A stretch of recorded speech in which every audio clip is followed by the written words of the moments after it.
Isang kagimbal-gimbal na pangyayari ang naganap sa isang 150 kong taong prestihiyosong paaralan para sa mga kababaihan na dinadaluhan ng mga miyembro na pagkatapos ng kanilang educational tour sa Pilipinas, 25 na estudyante ang sabay-sabay na nagsumite ng isang agarang petisyon sa Board of Directors ng paaralan. Ang nilalaman, isang kahilingan na baguhin ang nakakapasong sahig ng kanilang dormitoryo sa estilong Pilipino. Ang pangulo ng Student Council, na mula sa isang pamilyang may mahabang kasaysayan sa paaralan, ay binuksan ang kanyang laptop habang nasa eroplano at nagsimulang magsulat ng isang ulat. Ang pamagat nito ay nagsimula sa mga salitang, "Ang 5,000 taong karunungan ay bubuo sa 150 taong tradisyon ng Britanya." Sa gitna ng tag-araw, kung saan doble ang presyo ng kuryente, ang mga dalagang Ingles na pinapawisan kahit nakasuot na ng manipis na damit ay nakaranas ng malamig na sahig sa ilalim ng kanilang mga paa sa Pilipinas. Sa sandaling iyon, ang kanilang mundo ay lubusang nabago. Mula ngayon, ilalantad namin ang talaan ng araw na iyon kung kailan 35 na estudyante mula sa isang prestihiyosong paaralan sa Britanya ang sabay-sabay na humiga sa sahig ng Pilipinas. Kung nakatulong sa inyo ang kuwentong ito, mangyaring mag-subscribe at i-like. Malaki ang maitutulong ng inyong suporta sa paggawa ng mga kuwento. Ang Ladies College, na matatagpuan sa Chester, Timog Inglaterra, ay isang 150 taong prestihiyosong boarding school para sa mga kababaihan. Itinatag noong panahon ng Victoria, kilala ang paaralang ito bilang lugar kung saan nag-aaral ang mga miyembro ng maharlikang pamilya at aristokrasya ng Britanya. Ang tanawin ng mga dalagang nakauniporme na naglalakad sa pagitan ng mga antigong gusaling gawa sa pulang ladrilyo ay tila isang eksena mula sa isang ika-19 na siglong pinta. Ngunit noong tag-araw ng 2024, isang hindi nakikitang krisis ang dumating sa magandang paaralang ito. Ito ay ang problema sa bentilasyon. Ang mga lumang gusaling bato na may 150 taon na ay idinisenyo para sa malamig na klima. Ang maliliit na bintana at makakapal na pader ay perpekto para panatilihing mainit ang loob tuwing taglamig, ngunit nagiging pugon ito tuwing tag-araw. At sa taong ito, dahil sa biglaang pagtaas ng presyo ng enerhiya, doble ang halaga ng kuryente kumpara noong nakaraang taon. Dahil sa kakulangan sa budget, ipinagbawal ng paaralan ang paggamit ng air conditioning at limitado lamang sa mga electric fan ang pinahihintulutan.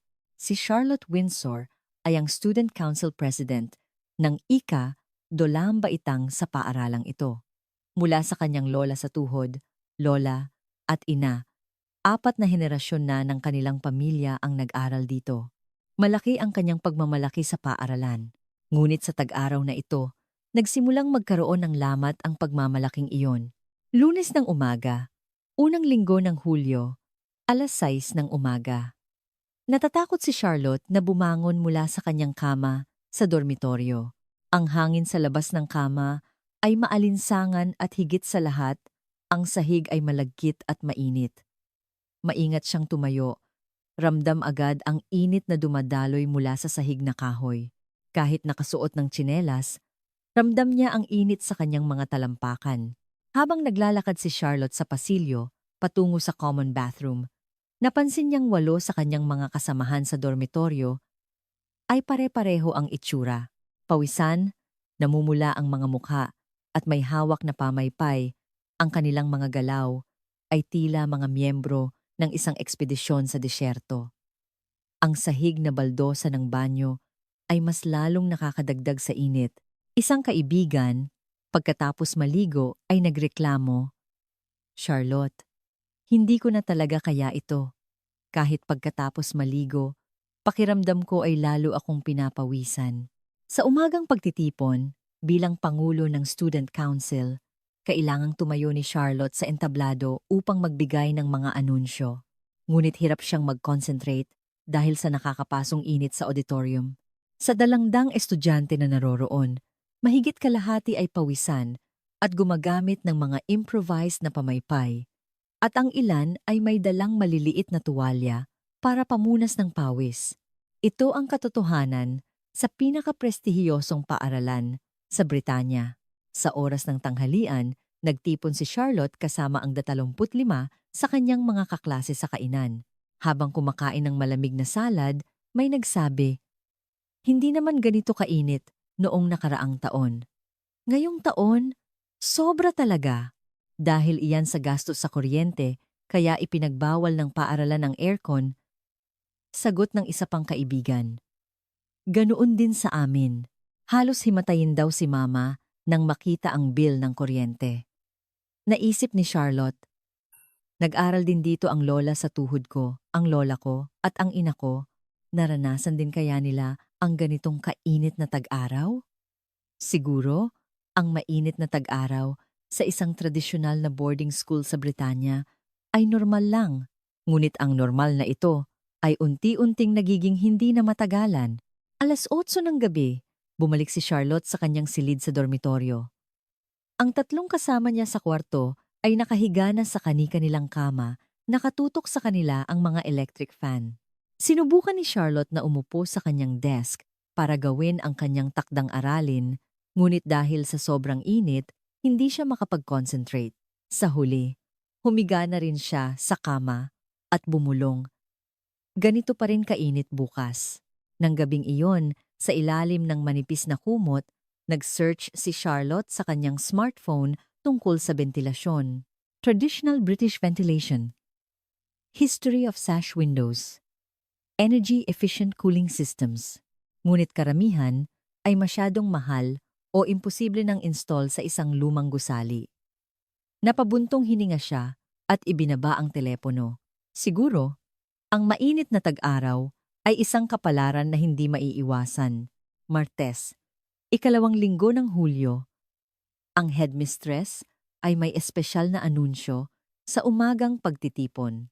Ngayong taon, bilang bahagi ng ating Asia Cultural Exchange Program, ang ating paaralan ay magsasagawa ng isang educational tour sa Pilipinas.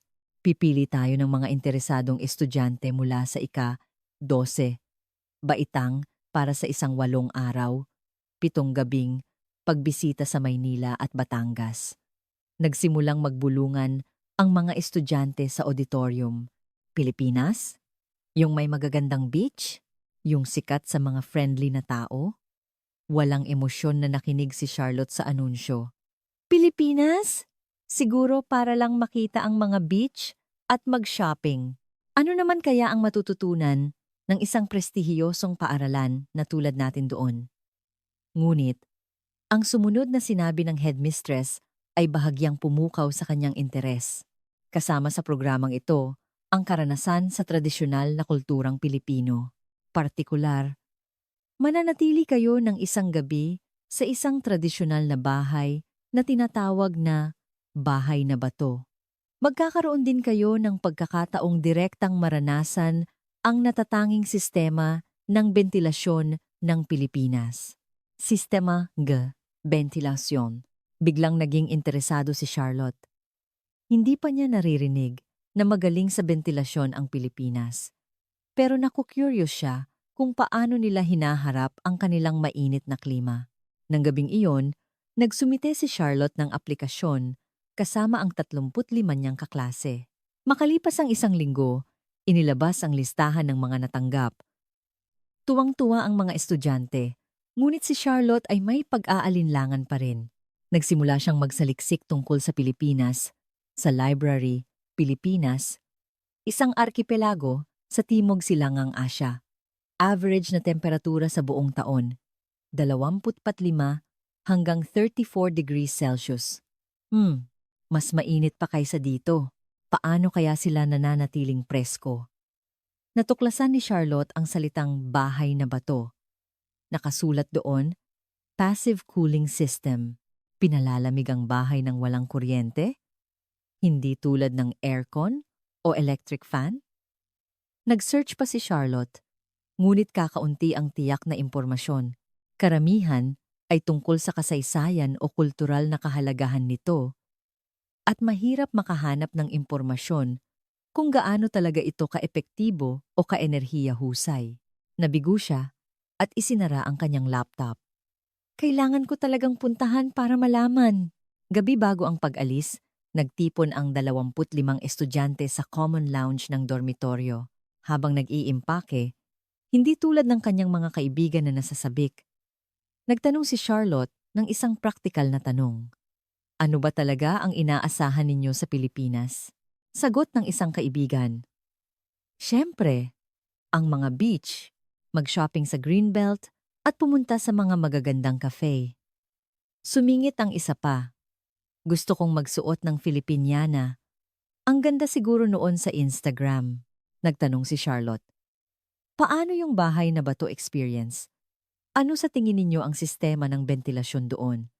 Natigilan sandali ang kanyang mga kaibigan.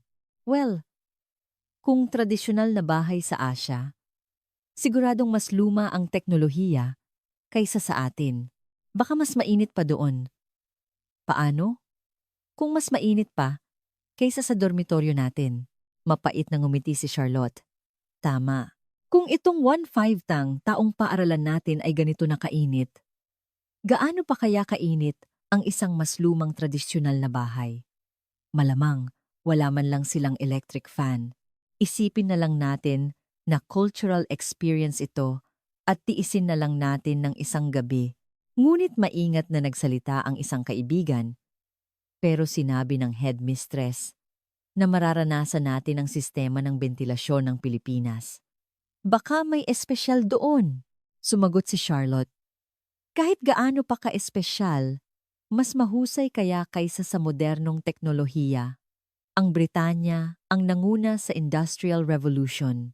Mas advanced tayo sa teknolohiya. Nang gabing iyon, habang nakahiga sa kama, naisip ni Charlotte, inaabangan ko ang Pilipinas dahil sa cultural experience, hindi dahil sa sistema ng bentilasyon. Malamang, mabibigo lang ako, pero isang bagay ang sigurado. Imposible nang maging mas mainit pa kaysa sa dormitoryo ng paaralan natin. Nasa pinakamasama na tayo. Umaga ng Hulyo 15, si Charlotte at ang 25 estudyante ay nagtungo sa Heathrow Airport. Habang pasakay sa eroplano patungong Maynila, may nagtanong, Charlotte, ano ang pinakainaabangan mo sa biyaheng ito? Nag-isip sandali si Charlotte at sumagot. Sa totoo lang, siguro yung mga isla at shopping. Yung bahay na bato. Parang isang gabing experience lang para sa akin. Lumipad ang eroplano. Sa labas ng bintana, makikita ang maulap na kalangitan ng London. Isinuot ni Charlotte ang kanyang earphones at ipinikit ang mga mata. Hindi niya pa alam na ang biyaheng ito ay lubusang magbabago sa kanyang pananaw sa buhay.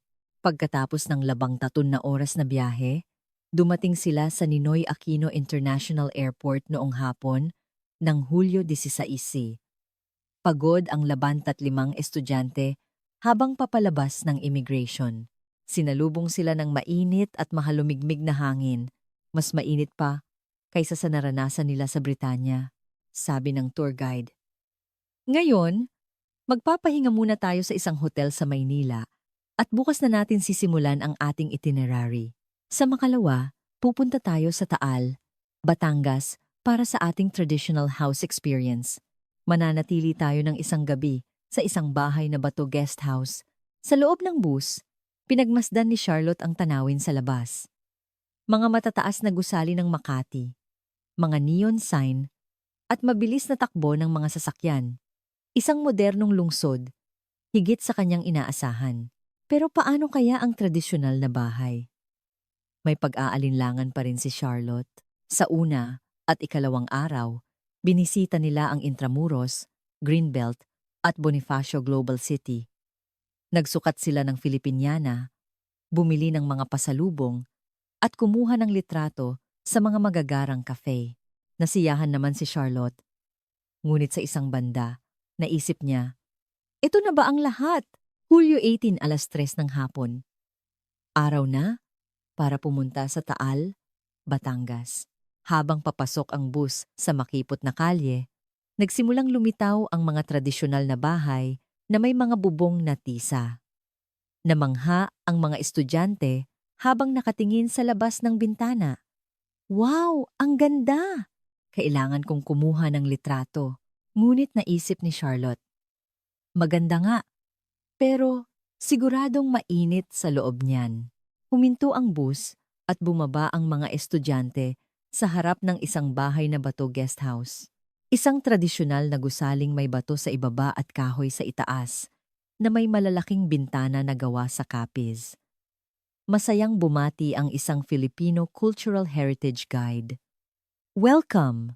Ngayong gabi, mananatili kayo sa isang tradisyonal na bahay ng Pilipinas, ang bahay na bato. Isa sa pinakamahalagang katangian nito ay ang natural ventilation system. Natural ventilation. Nakinig ng mabuti si Charlotte. Ito ang mga salitang nakita niya sa library. Patuloy na nagpaliwanag ang guide. Ang natural ventilation ay isang paraan ng pagpapalamig sa bahay gamit ang natural na daloy ng hangin.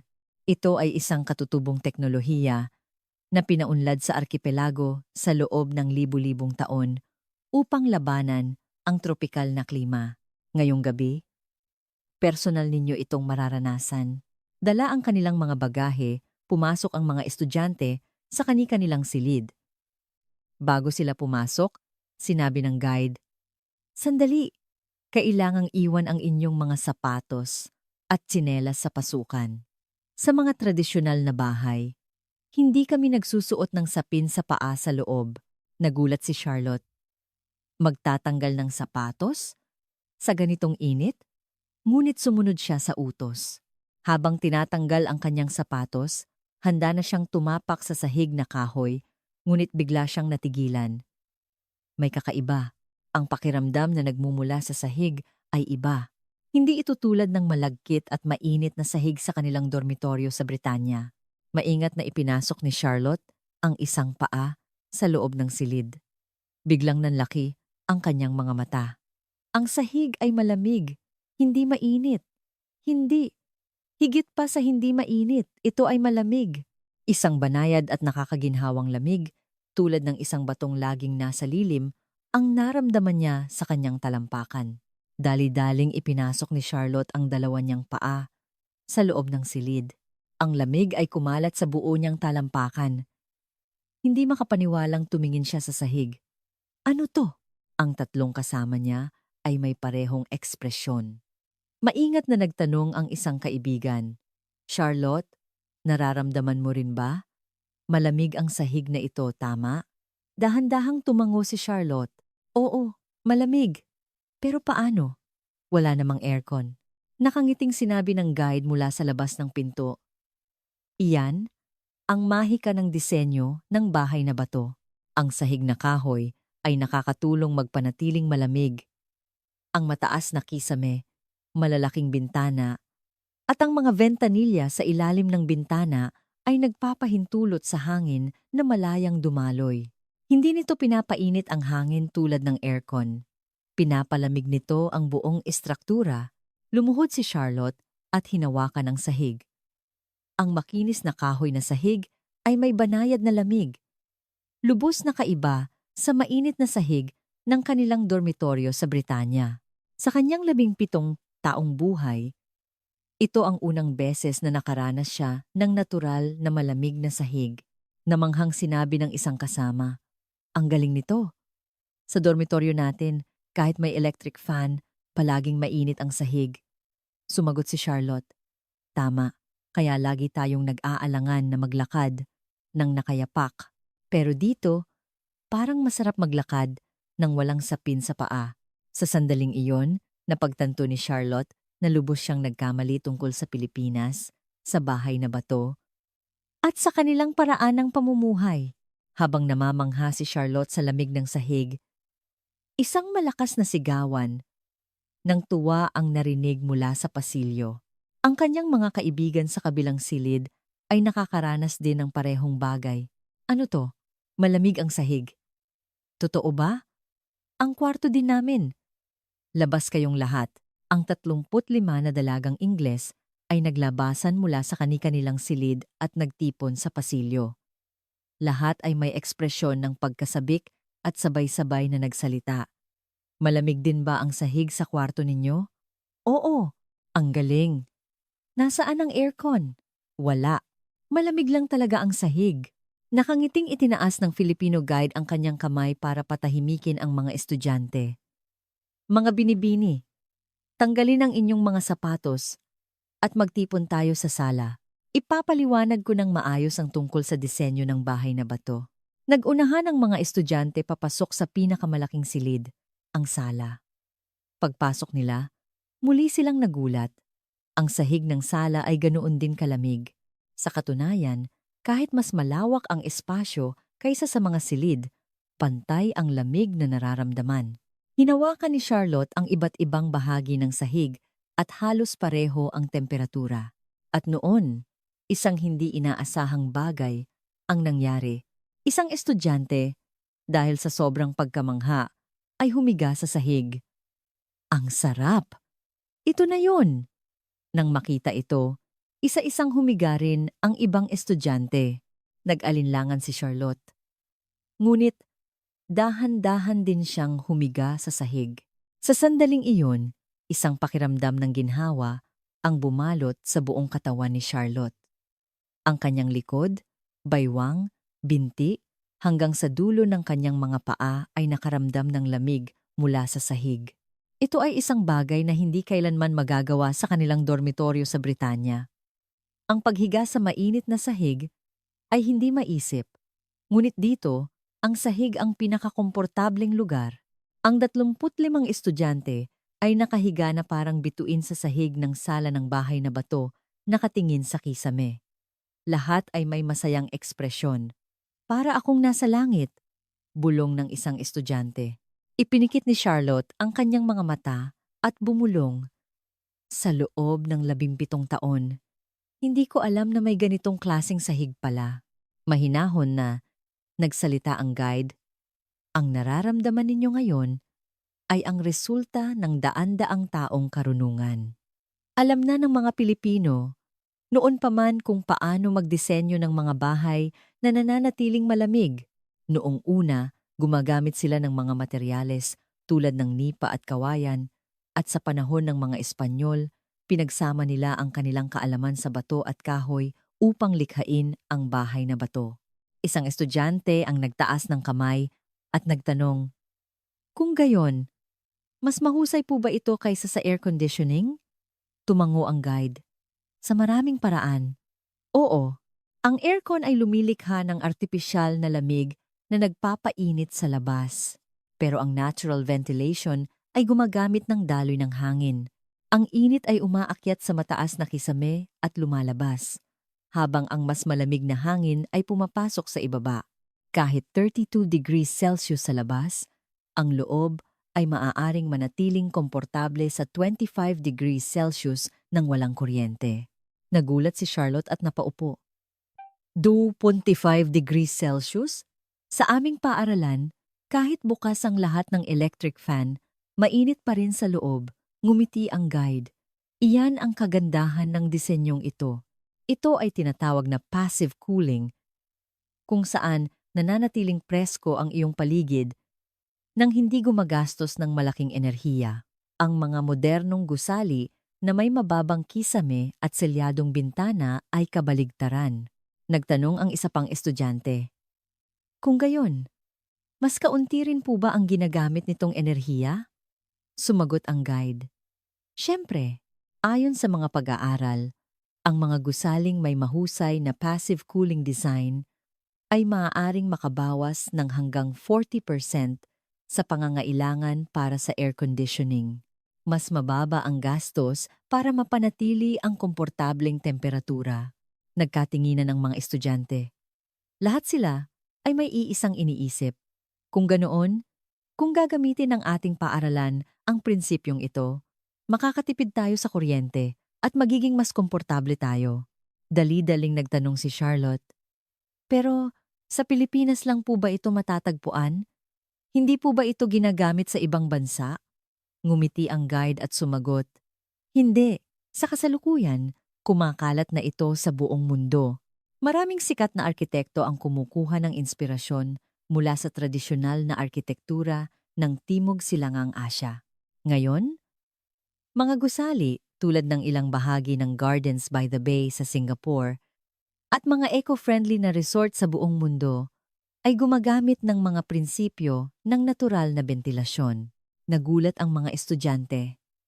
Gardens by the Bay sa Singapore? Agad na kinuha ni Charlotte ang kanyang smartphone at nagsimulang mag-search.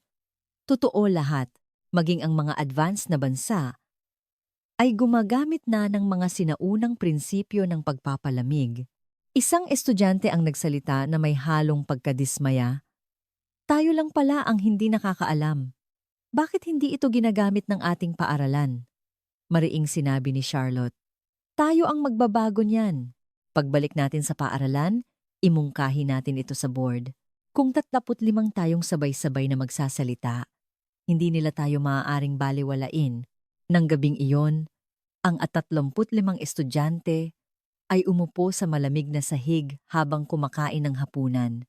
Isang bagay na hindi nila kailanman magagawa sa kanilang dormitoryo sa Britanya.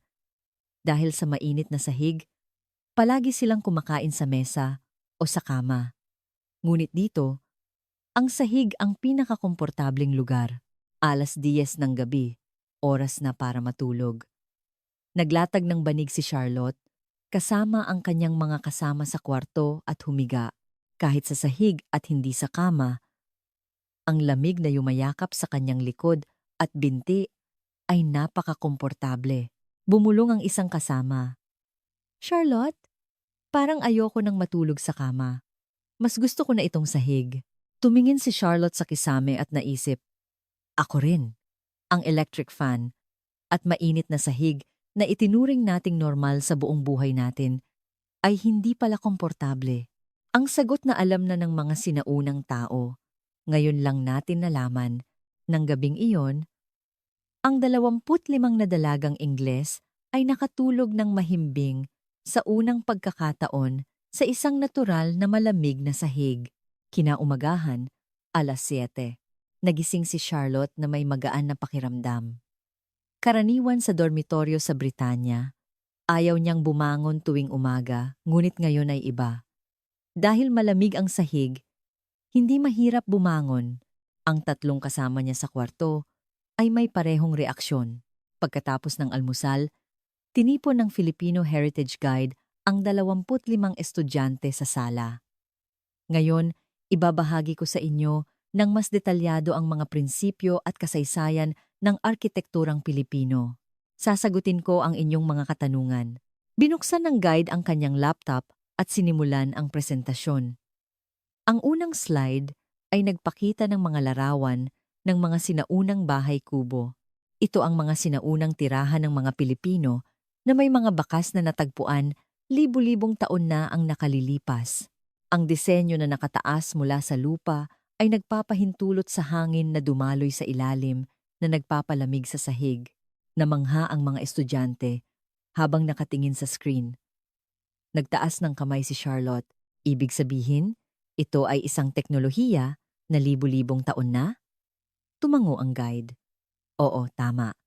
Isa ito sa mga pinakamatandang sistema ng natural na pagpapalamig na naimbento ng sangkatauhan.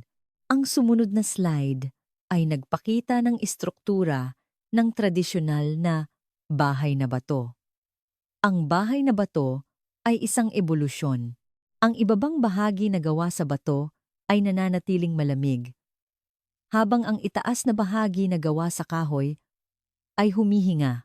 Ang malalaking bintana na gawa sa kapis ay nagpapasok ng liwanag, ngunit hindi ang direktang init. At ang mga ventanilya ay nagpapanatili ng daloy ng hangin kahit sarado ang mga pangunahing bintana. Isang estudyante ang nagtanong, ang bahay po ba na tinulugan namin ay ganyan din ang pagkakagawa? Umiling ang guide. Hindi eksakto. Ang mga modernong bersyon ay mas advanced na. Ngayon, ginagamit na ang mga modernong materyales, kasama ng mga tradisyonal na prinsipyo, ngunit ang pangunahing ideya ay pareho. Gamitin ang kalikasan upang palamigin ang espasyo. Nagtanong si Charlotte habang nagsusulat. Ano po ang siyentipikong prinsipyo sa likod nito? Ngumiti ang guide at sumagot. Magandang tanong. Ginagamit nito ang convection o ang pag-akyat ng mainit na hangin at cross-ventilation. Kapag may mga bukas na bintana sa magkabilang panig ng isang silid, ang hangin ay dumadaloy na nag-aalis ng mainit na hangin at nagpapasok ng mas malamig na hangin. Nagtanong ang isa pang estudyante. Bakit po ito mas mahusay kaysa sa paggamit lamang ng electric fan? Nagpatuloy ang guide. Ang electric fan ay umiikot lang sa mainit na hangin, pero ang cross-ventilation ay nagpapalit ng hangin. Bukod pa rito, ang epekto ng radiant cooling mula sa sahig at pader ay direktang nagpapalamig sa katawan, kaya kahit hindi gaanong malamig ang temperatura ng hangin, komportable pa rin ang pakiramdam. Tumango si Charlotte at nagsulat, kaya pala sapat na ang 25 degrees. Sa aming paaralan, kahit anong lakas ng fan, mainit pa rin dahil hindi gumagalaw ang hangin. Dagdag pa ng guide. Tama. At ayon sa mga eksperto sa kalusugan, ang natural na hangin ay mas malusog kaysa sa artipisyal na pinalamig na hangin. Ang sumunod na slide ay nagpakita ng mga halimbawa ng paggamit ng mga prinsipyong ito sa buong mundo. Ang mga prinsipyong ito ay kumakalat na. Ang arkitektong si Ken Yeang ng Malaysia ay kilala sa kanyang mga bioclimatic skyscrapers na gumagamit ng natural na bentilasyon. Makikita ninyo ito sa mga modernong gusali sa Singapore, Australia, at maging sa ilang mga proyekto sa Europa. Nagmamadaling nagtaas ng kamay si Charlotte. Mayroon po bang mga ganitong gusali sa Britanya? Tumango ang guide. Oo, may ilang mga bagong gusali sa Britanya na gumagamit ng passive cooling lalo na sa mga eco-friendly na arkitektura. Ngunit, ang pag-renovate ng mga tradisyonal na gusali ay mas mahirap dahil sa malaking gastos. Nag-aalalang nagtanong ang isang estudyante. Ibig sabihin po, imposible itong install sa isang lumang gusali tulad ng aming paaralan? Nag-isip ang guide at sumagot. Maaaring kailanganing palakihin ang mga bintana o magdagdag ng mga ventilation shaft. Malaking proyekto ito. Ngunit kung titingnan sa pangmatagalan, malaki ang matitipid sa kuryente, kaya sulit ang puhunan. Patuloy na nagsulat si Charlotte habang nag-iisip. Malaki ang paunang puhunan, ngunit sa pangmatagalan, makikinabang kami. At higit sa lahat, mas gaganda ang kalusugan at pag-aaral ng mga estudyante. Paano ko kaya ito maipapaliwanag sa board? Ipinakita ng guide ang huling slide. Noong 2018, ang bahay na bato ay idineklara bilang isang National Cultural Treasure. Ito ay hindi lamang isang sistema ng bentilasyon, kundi isang pamana ng kultura na humubog sa paraan ng pamumuhay ng mga Pilipino. Seryosong tumango ang lahat ng estudyante. Naisip ni Charlotte, pamana ng kultura. Tama, dahil sa disenyong ito, natuto ang mga Pilipino na mamuhay ng naaayon sa kanilang klima, umupo sa sahig, at maging bukas ang kanilang mga tahanan. Isang disenyo ng bahay ang nagbago sa buong kultura. Pagkatapos ng presentasyon, nagkaroon ng oras para sa malayang pagtatanong. Binuklat ni Charlotte ang kanyang notebook at nagtanong, mayroon po ba kayong datos tungkol sa energy efficiency ng disenyong ito? Naghanap ng datos ang guide at ipinakita sa kanya. Oo, ayon sa datos mula sa Philippine Green Building Council, ang mga gusaling may mahusay na passive cooling ay nakakabawas ng konsumo ng enerhiya para sa pagpapalamig ng 30% hanggang 40%. Mabilis na na-compute si Charlotte. Kung ang aming paaralan ay mag-adapt ng mga prinsipyong ito at sa hinaharap ay maglalagay ng aircon, makakatipid kami ng 40% sa kuryente. Kung ang taunang gastos namin sa kuryente para sa mga fan ay 20,000 pounds, malaki ang matitipid namin. Tuwang-tuwa siyang nagpatuloy sa pagsusulat. Sa oras ng tanghalian, Muling umupo ang 25 estudyante sa sahig at nag-usap. Charlotte, hindi ba't napakaganda nito? Kailangan ito ng ating paaralan. Tumango si Charlotte. Oo, sang-ayon ako. Mamayang gabi, gawin nating lahat ang draft ng isang proposal. Isama natin ang mga konkretong datos at halimbawa. Nang hapong iyon, habang namamasyal sa isang lokal na palengke, patuloy silang nag-usap tungkol sa natural na bentilasyon. Maging sa loob ng isang cafe o restaurant, ang kanilang pinag-uusapan ay ang kanilang natuklasan. Nagsimula silang magplano kung ano at paano nila ito gagawin pagbalik sa Britanya. Hulyo, 12, 2:00 ng hapon. Binisita ng 62 estudyante ang isang modernong bahay sa isang subdivision sa Maynila. Bahagi ito ng kanilang cultural exchange program. Ang nag-imbita sa kanila ay isang 40 taong gulang na ina na nagngangalang Ginang Santos. Masayang binuksan ni Ginang Santos ang pinto at bumati. Dahil naranasan na nila ito sa bahay na bato, natural na nilang hinubad ang kanilang mga sapatos at pagpasok sa sala, muli nilang naramdaman ang malamig na sahig, ngunit sa pagkakataong ito, iba ito sa bahay na bato. Ang apartment ay mas moderno, ngunit hindi lamang ang sala, kundi pati na rin ang mga silid, kusina, at maging ang pasilyo ay malamig. Nagulat na nagtanong ang isang estudyante. Ang buong bahay po ba ninyo ay ganito kalamig?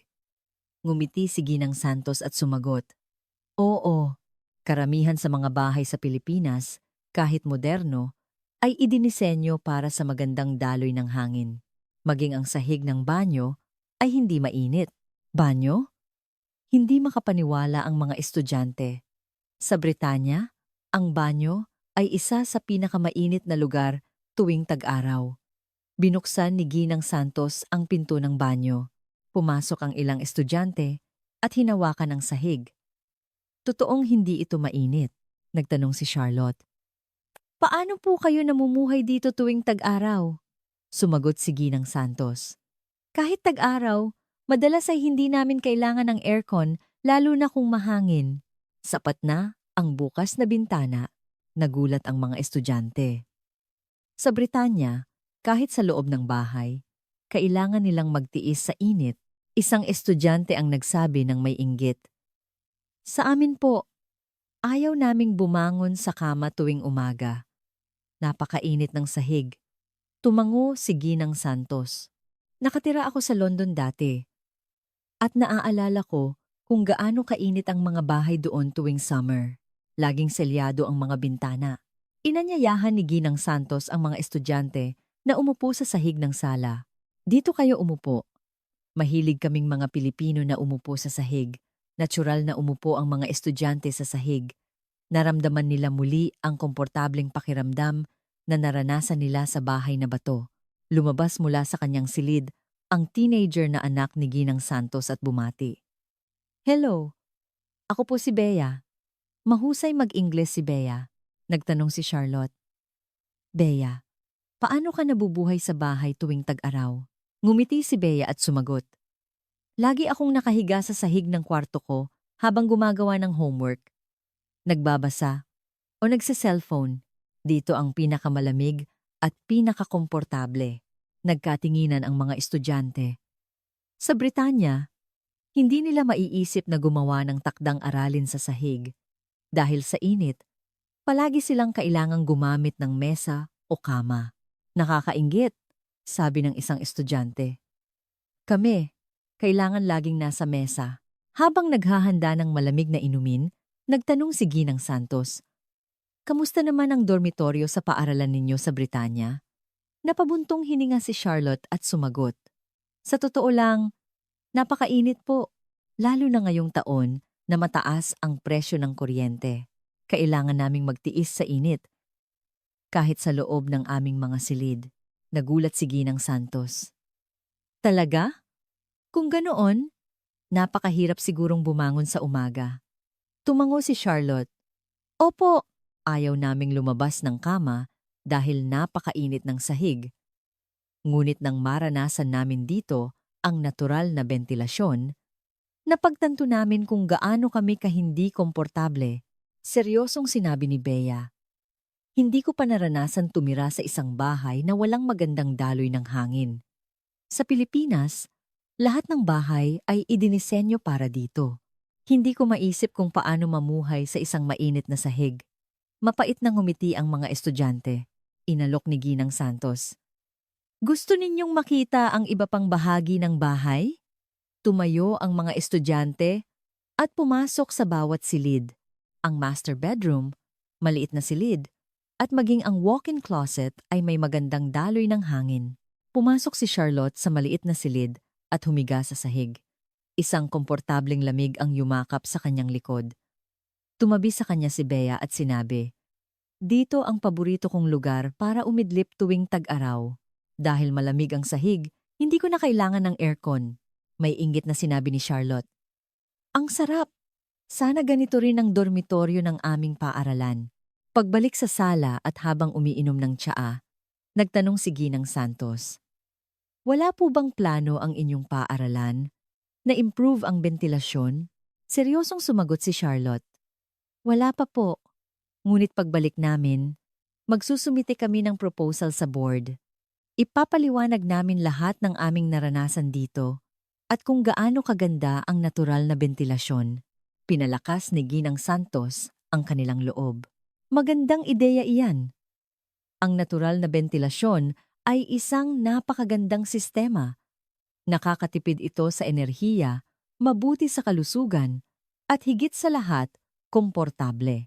Kapag naglalakbay ako sa ibang bansa, laging naninibago ako sa mga hotel na kulob. Kapag nasanay ka sa natural na hangin, mahirap nang masanay sa iba.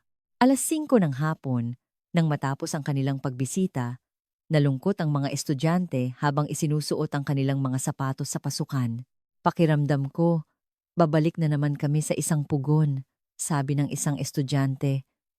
Ngumiti si Ginang Santos at sinabi, "Pagbalik ninyo sa bahay na bato mamayang gabi, makakatulog na naman kayo sa malamig na sahig." Mapait na sumagot si Charlotte. "Opo, ngunit sa makalawa, babalik na kami sa Britanya. At babalik na naman sa mainit na dormitoryo." Hinawakan ng mahigpit ni Ginang Santos ang kamay ni Charlotte. "Siguradong magagawa ninyong improve ang bentilasyon sa inyong paaralan. Maaaring mahirap, pero huwag kayong susuko. Ang ginhawang naranasan ninyo ay karapatan ding maranasan ng ibang estudyante." Tumango si Charlotte at nangako, "Opo, gagawin namin. Kung magtutulungan kaming 35, magiging posible ito." Nagpasalamat ang mga estudyante sa pamilya Santos at sumakay sa bus. Sa loob ng bus, tahimik ang mga estudyante. Lahat sila ay nag-iisip tungkol sa kanilang mga naranasan. Sa labas ng bintana, makikita ang mga bahay sa Maynila. Ang mga taong nakatira sa mga bahay na iyon, lahat sila ay nakatira sa isang komportableng kapaligiran, naisip ni Charlotte. Pwede rin tayong maging ganoon. Gagawin natin ito. Hulyo 20, ang huling araw ng kanilang educational tour sa Pilipinas. Binisita ng 25 estudyante ang National Museum at Rizal Park sa umaga at pagkatapos ay bumalik sa bahay na bato guest house sa Taal. Dito sila muling magpapalipas ng kanilang huling gabi. 6:00 ng gabi, nagtipon ang mga estudyante sa sala pagkatapos ayusin ang kanilang mga gamit.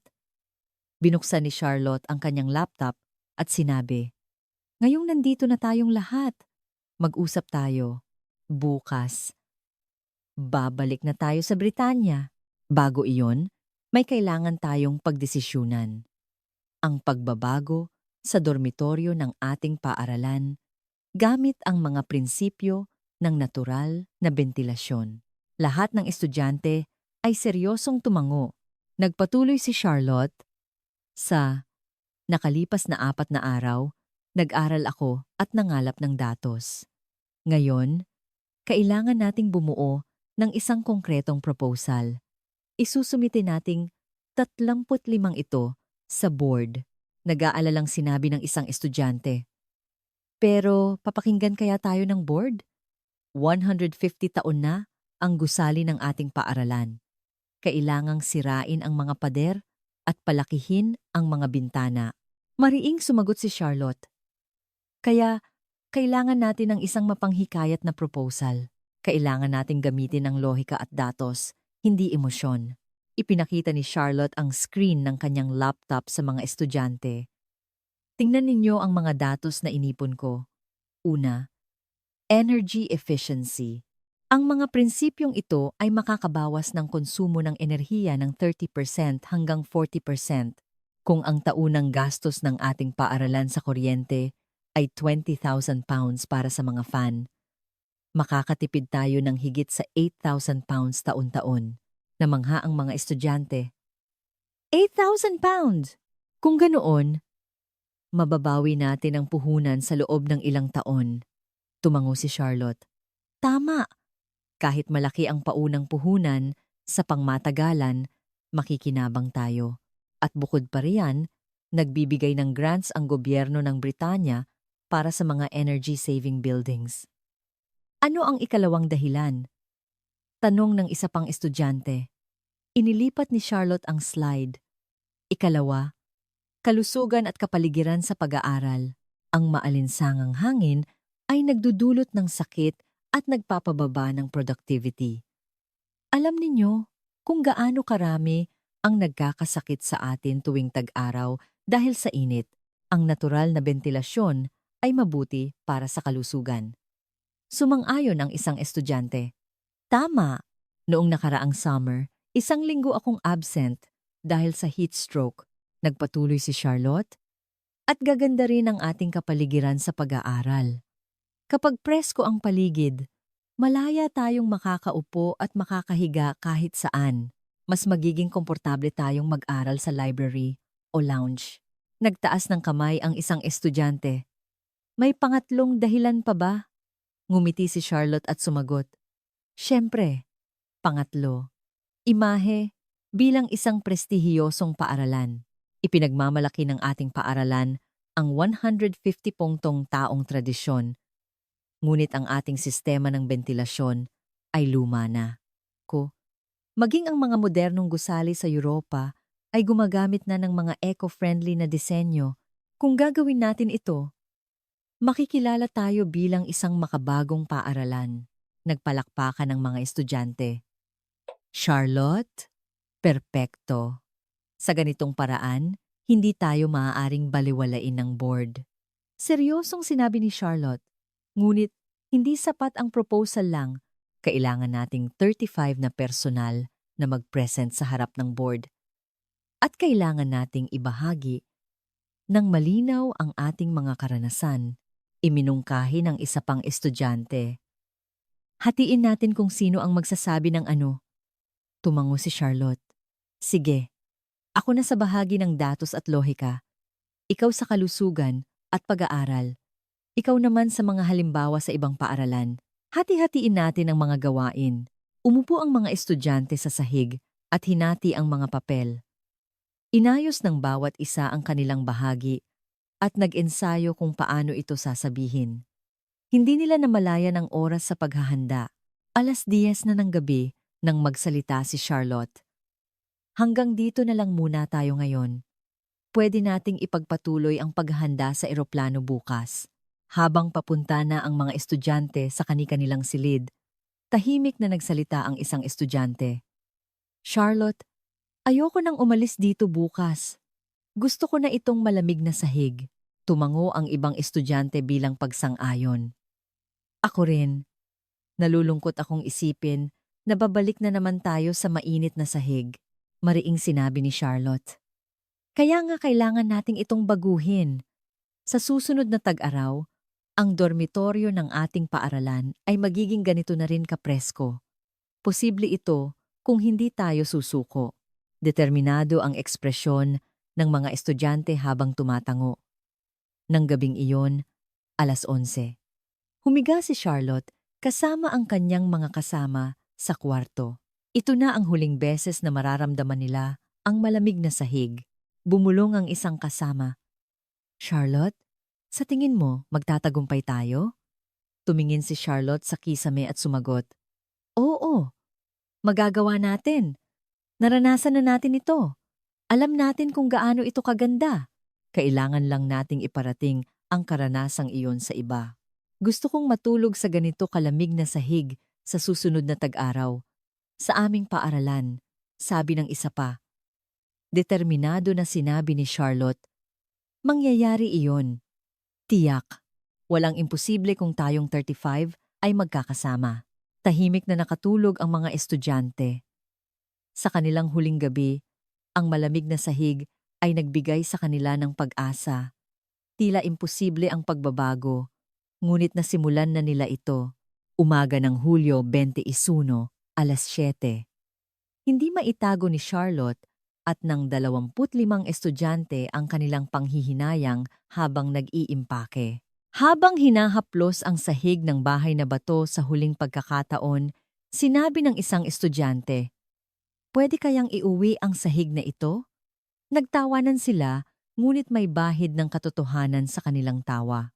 Sa bus patungong Naiya, tahimik ang mga estudyante. Sa labas ng bintana, dumadaan ang tanawin ng Maynila.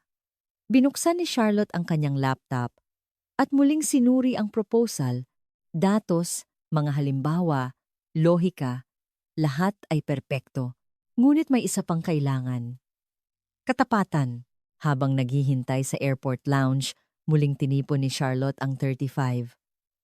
Makinig kayong lahat. Kumpleto na ang proposal. Ngunit ang pinakamahalaga ay ang ating karanasan. Sa harap ng board, kailangan nating sabihin ng tapat kung gaano tayo nahirapan at kung ano ang naramdaman natin sa Pilipinas. Nagtanong ang isang estudyante, kung ganoon, sino ang unang magsasalita? Sumagot si Charlotte, lahat tayo. Tayong 35 ay magpapalitan sa pagsasalita. Kahit isang pangungusap lang, sa gayon, malalaman ng board na ito ay hindi opinyon ng isa o dalawa, kundi isang desperadong hiling ng lahat ng estudyante. Sumakay sila sa eroplano. Sa loob ng 14 na oras na biyahe, inihanda ng bawat estudyante ang kanilang sasabihin. Ang ilan ay tungkol sa hirap sa mainit na dormitoryo, ang ilan ay tungkol sa ginhawa ng natural na bentilasyon, at ang ilan ay tungkol sa datos ng energy efficiency. Sa eroplano, isinulat ni Charlotte ang pinal na proposal. Ang pamagat, sinaunang karunungan ng Pilipinas na bubuo sa 150 taong tradisyon ng Britanya. Isinulat niya ang panimula. Mahal namin ang aming 150 taong prestihiyosong paaralan, ngunit ang tradisyon ay hindi lamang pagpapanatili ng nakaraan, kundi pag-unlad tungo sa isang mas magandang kinabukasan. Gabi ng Hulyo 21, alas 7, nang dumating sila sa Heathrow Airport sa London. Sinalubong sila ng mainit na hangin ng Britanya. Isinara ng mga estudyante ang kanilang mga bintana at sumakay sa bus. Sa daan pabalik sa paaralan, sinabi ng isang estudyante, "Namimiss ko na ang Pilipinas. Lalo na yung malamig na sahig, alas 10 ng gabi." Dumating sila sa dormitoryo ng paaralan. Pagpasok sa kani-kanilang silid, muli nilang naramdaman ang realidad, maalinsangang sahig, mahinang electric fan, at pawis na tumutulo. Umupo si Charlotte sa kama at naisip, ngayon na talaga ang panahon para magbago. Ayoko nang mamuhay sa ganitong kainit. Kinabukasan, Hulyo 22, bilang Student Council President, humiling si Charlotte ng isang pulong sa headmistress. Pagpasok sa opisina, iniabot niya ang proposal at sinabi, "Ginang, batay sa aming karanasan sa educational tour sa Pilipinas, bumuo po kami ng isang proposal. Iminumungkahi po namin ang pag-adapt ng mga prinsipyo ng natural na bentilasyon sa dormitoryo ng ating paaralan." Nagulat na binasa ng headmistress ang proposal. Energy efficiency, kalusugan ng mga estudyante, imahe ng prestihiyosong paaralan, kasama ang mga konkretong datos at halimbawa mula sa ibang bansa. Namangha ang headmistress. "Charlotte, ito ay isang napakahusay na proposal. Ngunit para makumbinsi ang board, kakailanganin natin ng mas maraming ebidensya." May kumpiyansang sumagot si Charlotte. nais po naming 25 na personal na mag-present sa harap ng board. Ipararating po namin mismo ang aming karanasan. Nagulat na nagtanong ang headmistress. Lahat kayong 35? Tumango si Charlotte. Opo, ito po ay hindi opinyon ng isa o dalawa, kundi isang desperadong hiling ng lahat ng estudyanteng nakasama sa biyahe. Hulyo 23, isang espesyal na pulong ng board ang ipinatawag. Sa harap ng 10 miyembro ng board, tumayo ang 25 estudyante. Unang nag-present si Charlotte tungkol sa datos at lohika. 3 to 40% pagtaas sa energy efficiency, higit sa 8,000 pounds na matitipid sa kuryente taon-taon. Sumunod, isa-isang nagsalita ang mga estudyante tungkol sa kanilang mga karanasan. Noong nakaraang tag-araw, palagi akong may sakit. Dahil sa init, dahil iyon sa maalinsangang hangin, sa aming silid, tuwing umaga, ayaw kong bumangon sa kama dahil sa sobrang init. Sa Pilipinas ko unang naranasan ang isang natural na malamig na kapaligiran. Hindi ko akalain kung gaano ito kaginhawa. Nang matapos magsalita ang 25 estudyante, naging solemne ang pulong. Nagtanong ang isang miyembro ng board, ngunit ang gesto sa pag-renovate ng isang 150-point taong gusali ay napakalaki. Ipinakita ni Charlotte ang inihandang datos at sumagot, ang paunang puhunan ay tinatayang nasa 500,000 pounds. Ngunit sa natitipid na 8,000 pounds taon-taon, mababawi ito sa loob ng ilang taon. At bukod pa riyan, maaari tayong makakuha ng hanggang 200,000 pounds mula sa Energy Efficiency Improvement Grant ng gobyerno. Nag-aalalang nagtanong ang isa pang miyembro, paano ang mga estudyante habang ginagawa ang konstruksyon? Kalmadong sumagot si Charlotte. Maaari itong gawin ng paunti-unti tuwing summer break. Ngayong summer, isang dormitory wing muna ang gagawin bilang pilot project. At kung mapatunayang epektibo, ipagpapatuloy natin ang iba sa susunod na taon. Nag-usap ang board. At pagkatapos ng 30 minuto, inihayag ang kanilang desisyon. Tinatanggap namin ang mungkahi ng mga estudyante.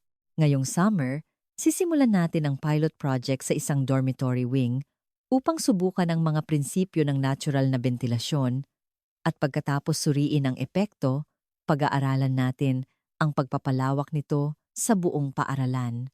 Naghiyawan sa tuwa ang mga estudyante. Pinigilan ni Charlotte ang kanyang luha at yumuko. Salamat po! Mas magiging maganda ang aming paaralan. Setyembre 2025, nagsimula ang bagong school year. Isang dormitory wing ang na-renovate na may mas malalaking bintana at ventilation shafts, at ang mga estudyanteng nakatira doon ay masaya araw-araw.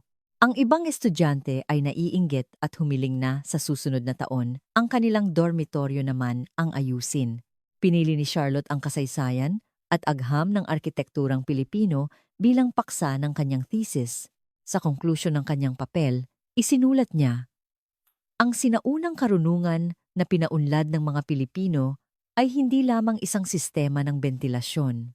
Ito ay isang karunungan kung paano mamuhay ng naaayon sa kalikasan. Hindi pa huli para sa isang 150-pont taong prestihiyosong paaralan sa Britanya na matutunan ang karunungang iyon. Ang Chester Ladies College ay nakumpleto ang renovation ng lahat ng dormitoryo nito noong tag-araw ng 2026. Ang konsumo ng kuryente para sa mga fan ay bumaba ng 42% at ang bilang ng mga estudyanteng nagkakasakit dahil sa init tuwing tag-araw ay bumaba ng 60%. Dahil dito, nanalo ang paaralan ng British Eco-Friendly Architecture Award at nagsimula na ring pag-aralan ng ibang prestihiyosong paaralan ang pag-adapt ng mga katulad na prinsipyo. Si Charlotte Windsor ay pumasok sa architecture program ng Cambridge University kung saan pinag-aaralan niya ang sustainable building designs. Ang kanyang 35 na kaibigan ay hindi pa rin makalimutan ang sandaling iyon nang sabay-sabay silang humiga sa sahig ng isang bahay na bato sa Pilipinas.